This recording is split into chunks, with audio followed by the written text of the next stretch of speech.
वो गिद्ध पहले बहुत दिखते थे लेकिन अब कम दिखते हैं। कोई गाय बैल भैंस खत्म हो जाती थी, ढेर सारे गिद्ध इकट्ठा हो जाते और आज दिखते नहीं है। मैंने सुना था हमारे आजा से, हमारे जो पूर्वज थे आजा, हमारे आजा जानते हैं ना, हमारे पिताजी के पिता, उन्होंने एक बार मुझे दार्शनिक ने एक बात बताया था। वो बात मुझे अब याद आती है, लिखी नहीं है, बताई हुई दार्शनिक बात बता रहा। उन्होंने कहा था कि जिस समय अगर गिद्धों की संख्या कम होने लगेगी तो गोंडवाना के SC ST OBC के लोगों को समझ जाना चाहिए और इनको एकत्रित हो जाना चाहिए, क्योंकि ये प्रकृति संकेत करेगी कि उठो गोंडवाना के लोगों, तुम्हारे हाथ में फिर से धर्म और सत्ता फिर से मिलने वाला है। ये संकेत मिलेगा। तो आज गिद्धों की संख्या कम हो रही है, तो मुझे पूर्ण विश्वास हो गया कि अब फिर से गोंडों का राज उनके हाथों में वापिस मिलने वाला है। समझ आई बात मेरी कि नहीं आई? कहानी कहाँ गई तुम? इसलिए अच्छी बात बता दिया, आपको खुशी नहीं आई। ये संकेत मिलेगा गिद्धों की संख्या कम होगी, तुम्हारा राज तुम्हारे हाथ में वापिस फिर से मिलने वाला है, ये समझ जाए। दूसरी बात कहा था कि जिस समय अगर ओस गिरना धीरे धीरे कम होने लगे तो समझ जाना प्रकृति आपको संकेत कर रही है कि आप लोग जाग जाओ, तुम्हारा राजपाट फिर से तुमको फिर से वापस मिलने वाला है। दूसरी बात बताया था। तीसरी बात बताया था, जिस समय एक डंठल में डबल फल लगना चालू हो जाते हैं तो समझ जाना प्रकृति संकेत करिए। 3 बात बताया था। तो आज मैं देख रहा हूँ कि गिद्धों की कम संख्या धीरे धीरे चाहे कोई भी कारण से होगा लेकिन हो रही है ना, तो समझ जाओ प्रकृति हमको संकेत दे रही है कि जागो बोलो। और ओस भी धीरे धीरे कम होते जा रहा है। तो मेरे भाइयों एक पक्का है, आज नहीं तो कल होगा, हर समस्या का हल होगा। अगर हम गोंडियन लोग इरादा की मजबूत है तो पत्थर में भी जल होगा। इसलिए अभी उनका है जल्दी जल्दी एक संगठित बना लो, जो पीछे रहेगा तो उसकी लाइन पीछे ही लगेगी, जो आगे से जुड़ा है उसका नंबर आगे रहेगा, पीछे आएगा तो उसका पीछे ही रहेगा और आना पड़ेगा, कोई बच के नहीं जाएगा गोंडवाना की बाजार। तो मेरे सगाजनों वो गिद्ध भी आके खड़ा हुआ था। जो महिलाएं जो दूर से देख रही थी उन्होंने देखी कि अरे बोले वो भैया सोया है और उसके किनारे आके एक गिद्ध खड़ा है, तो उनको डर लगने लगा वो मात्र सखियों कि कहीं वो गिद्ध उसकी आंख में चोंच ना मार दे। तो वो महिलाओं ने जोर जोर से चिल्ला दिया। जैसे ही महिलाओं ने चिल्लाई तो कुपार बाबा की नींद टूट गई, कुपार बाबा जाग गया। जैसे ही जागा कुपार बाबा तो गिद्ध उड़ करके भाग गया। अब मेरे भाई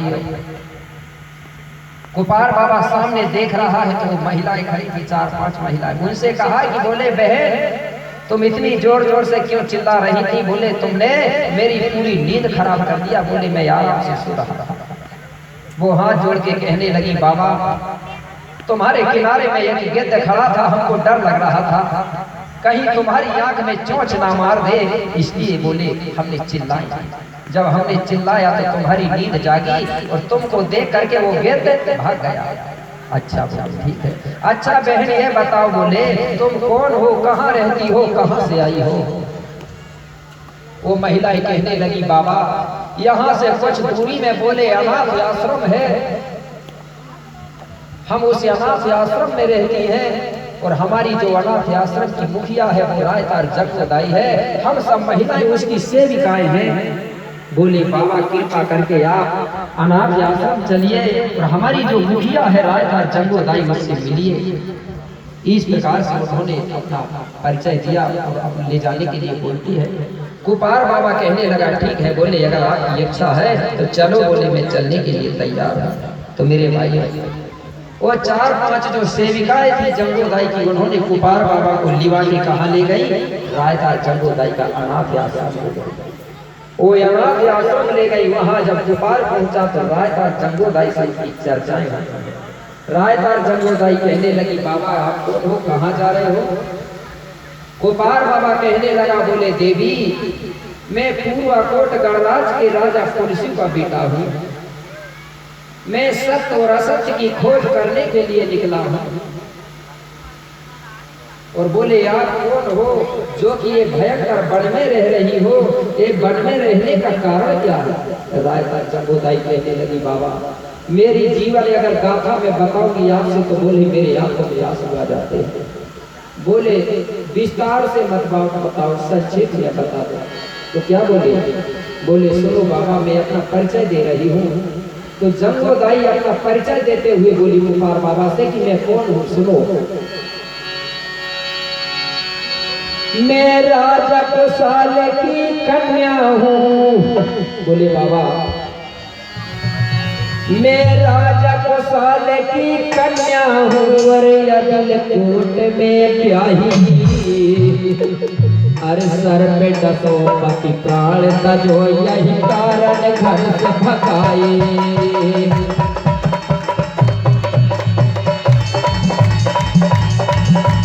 सर पे डसो पति प्राण तजो यही कारण घर से भगाए।